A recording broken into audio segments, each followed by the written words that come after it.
Mtazamaji wa TBC Digital, hapa tupo Ruangwa, wilaya ya Ruangwa mkoani Lindi, na leo tumekuja kwa ajili ya kushuhudia hafla ya utiaji saini wa mkataba wa uchimbaji wa madini ya graphite ama kwa Kiingereza ya kinywe, kwa lugha ya Kiswahili ni madini hayo ambayo yanapatikana huku mkoani Lindi ama kusini huku mwa Tanzania.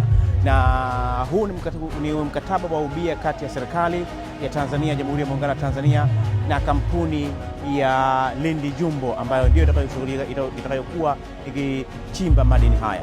Madini haya ni muhimu zaidi, wanasema ni madini adimu ambayo yanapatikana huku duniani, lakini kwa Tanzania yanapatikana hasa kusini mwa Tanzania huku na mikoa yule ya Morogoro.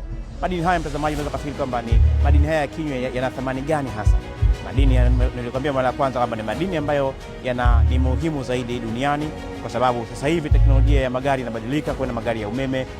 Madini haya yanatumika katika kutengeneza betri za magari ya umeme, yanatumika katika kuhifadhi nishati, yanatumika katika umeme jua, yani sola. Kwa hiyo unaweza ukaona ni muhimu kiasi gani madini haya yanapokuwa katika ulimwengu wa sasa wa teknolojia inayokuwa kwa kasi kubwa zaidi.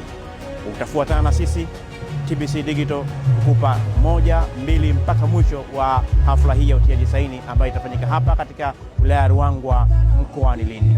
Kuwa nasi mpaka mwisho wa tukio hili. Asante.